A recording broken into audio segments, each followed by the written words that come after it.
नमस्कार दोस्तों, पूजा इंस्टीट्यूट में आपका स्वागत है। मैं आर के सर आज आपके लिए स्पेशल राजस्थान हाई कोर्ट के लिए डिक्टेशन लेकर आया हूँ। स्पीड 70 WPM है, मिनट 10 का होगा। ये स्पेशल कोर्ट के साथियों, क्यों कोर्ट में 70 की स्पीड से ही बोला जाएगा और 700 वर्ड बोले 420 वर्ड बोलेंगे। लेकिन मैं आपको 10 मिनट का बोल रहा हूँ। रेडी हो? और साथियों चैनल पर नए हो तो इसको सब्सक्राइब करो और शेयर करो। Ready start. भारत के लोकतंत्र को दुदुम्बी दुनिया भर में बजती है। जब आम चुनाव होते हैं तब तो हम फूले नहीं समाते। करीब 90 करोड़ मतदाताओं से वोट डलवाना आसान काम नहीं है, लेकिन शांति से चुनाव करा लेना ही लोकतंत्र नहीं है। लोकतंत्र के मायने हैं जनता के लिए और जनता द्वारा शासन, वह भी ऐसा जिसमें जनता व उसके प्रतिनिधियों सबकी सुनी जाए। मतभेद हो पर मनभेद नहीं हो। एक दूसरे को नीचा दिखाना या परस्पर कीचड़ उछालना तो लोकतंत्र कदापि नहीं हो सकता। मतभेद होंगे तो व्यक्तिगत थोड़े ही होंगे, वह देश और समाज से जुड़े मामलों पर होंगे। उनको दूर करने का मंच भी लोकतंत्र ने हमें दिया है।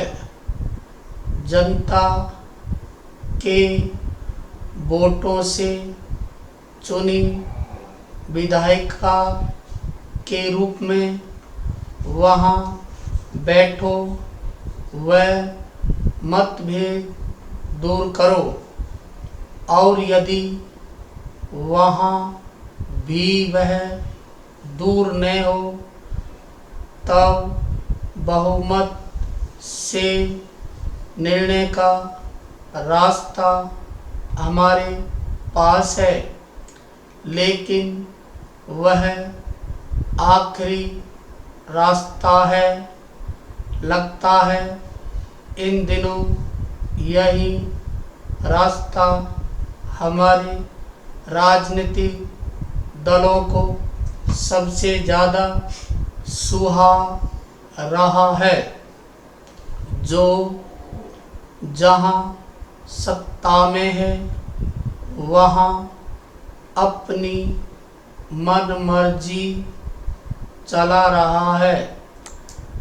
केंद्र में भी और राज्यों में भी इससे भी आगे देश के सामने कोई भी गंभीर से गंभीर विषय हो, हमारे नेता मस्खरों जैसा व्यवहार कर रहे हैं।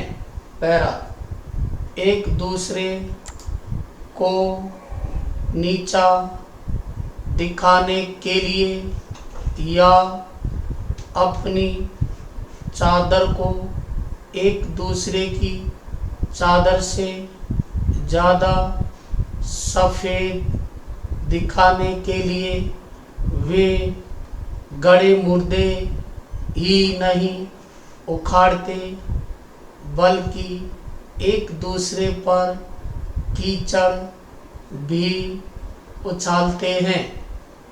वे भूल जाते हैं कि दूसरे पर उछलता गया कीचड़ उन्हें तो गंदा करेगा ही, साथ ही क्योंकि ये देश के लोकतंत्र के रखवाले हैं, इसलिए देश व लोकतंत्र दोनों को भी कलुषित करेगा। इस मामले में ताज़ा उदाहरण गलवान घाटी में है। पड़ोसी चीन के हमले का है। चीन की फितरत सब जानते हैं, लेकिन हमें क्या हुआ, हमारे नेताओं को क्या हुआ? बजाय एक स्वर में दुश्मन पर हमला करने के, हम इस कठिन समय में भी आपस के हिसाब चुकता कर रहे हैं।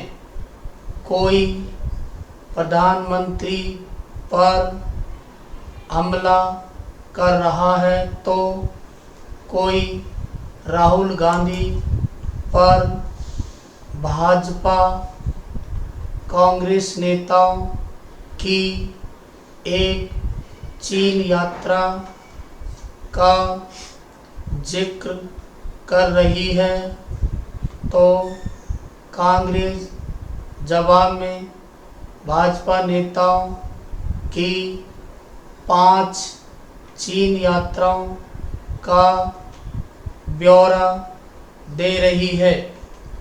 45 साल पुराने आपातकाल पर हर साल जैसे रस्मी आरोप प्रत्यारोप देश के लिए मुश्किल की इस घड़ी में भी उतने ही जोर से लग रहे हैं, और यह सब ऐसे हो रहा है जैसे इससे पेंगोंग झील व गलवान घाटी में आगे बढ़ आया चीन वापस लौट जाएगा, जैसे इससे भारत चीन सीमा पर 5 मई की स्थिति